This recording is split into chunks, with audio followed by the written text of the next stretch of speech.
When someone buys a hypercar from brands like Bugatti, Ferrari, or Lamborghini, they believe they fully own the car. But in reality, software locks, restricted parts supply, dealer-only repairs, and manufacturer approvals mean the owner doesn't really control the car. You paid millions. But the manufacturer still controls what you can do with it, who repairs it, and sometimes even whether the car works at all. That's the illusion of ownership. Most hypercar brands quietly enforce a system where every serious repair must go back to them. Not because independent shops can't fix it, but because they control the parts distribution, the diagnostic software, and the electronic systems. If a critical component fails, the car can literally refuse to function without factory authorization, which forces the owner into one extremely expensive option.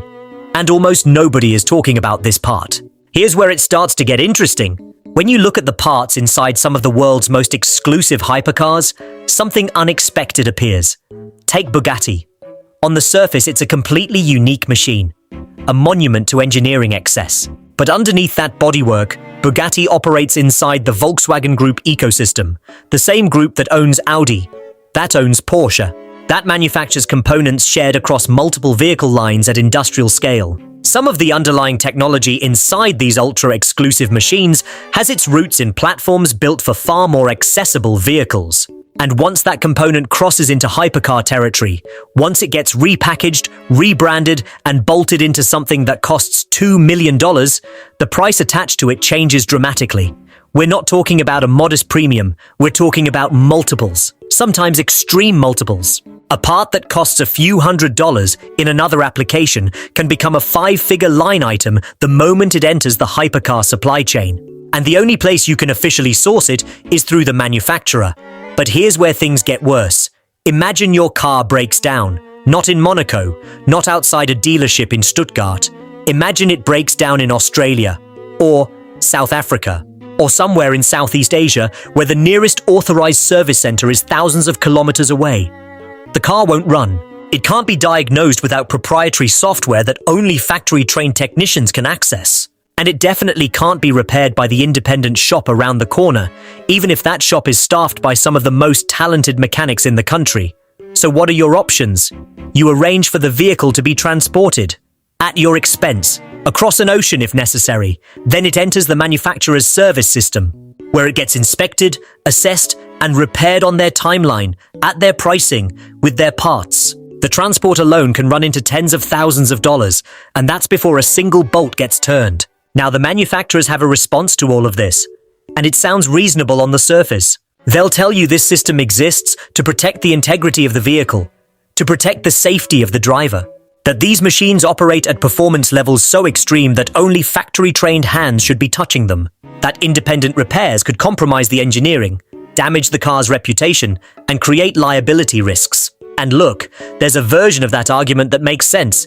These are genuinely complex machines. The engineering tolerances are extraordinary. The performance envelope is unlike anything in mainstream automotive. But here's the question worth asking. If safety and quality are truly the only motivations, why does every element of this control system also happen to generate significant recurring revenue?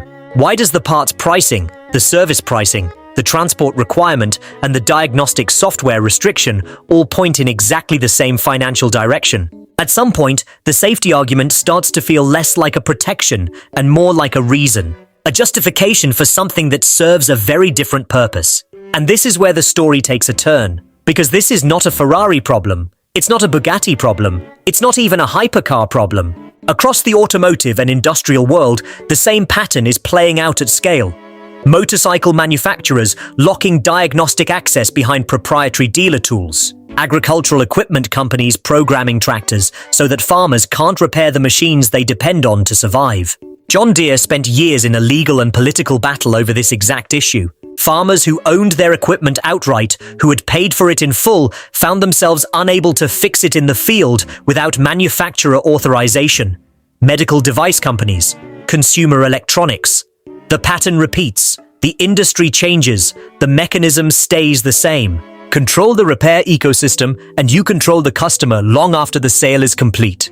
And when that customer has no other option, they're not really a customer anymore, they're a captive. If you're watching this and you want to see more investigative content pulling back the curtain on how this industry actually works, subscribe right now.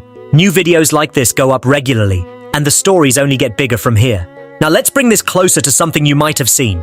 Rebuilders like Matt Armstrong have become one of the clearest arguments in this debate. When someone buys a damaged vehicle at salvage, sources original manufacturer components, and rebuilds that car with their own hands, they are exercising what most people would consider a fundamental right of ownership. The car was purchased legally. The parts were sourced legitimately. The intention is to restore, not to counterfeit. But the manufacturer's system doesn't always see it that way. Because the moment that car enters an independent rebuild, it steps outside the controlled ecosystem. It's repaired without factory authorization, without proprietary software running the diagnostic sequence, without approved technicians signing off on the work. Which raises a question that's actually very hard to answer. If you own the vehicle outright, title in your name, paid in full, why does another company retain the authority to decide how it gets repaired? That's not ownership. That's a lease with extra steps. Think about it this way. Imagine buying a property, signing the deed, paying every dollar of the asking price, and then discovering that the builder still holds the only key, that every time something breaks inside your home, you have to call them, pay their rates, and wait for their schedule. You own the walls, you own the roof, but you don't control access. That's the version of ownership that some hypercar manufacturers are quietly selling. And most buyers don't find out until the moment something goes wrong. Forcing owners back to the manufacturer for every significant repair creates something that starts to feel less like a service relationship and more like a toll booth. You don't get through without paying, and you don't get to choose who collects. But nobody is talking about this part yet, because the mechanical side of this story is only half of it.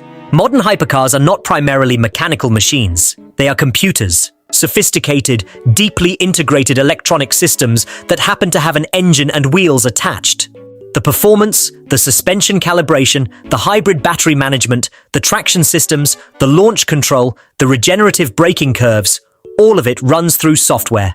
And that software is proprietary. Locked behind encryption and authorization systems that only the manufacturer can access.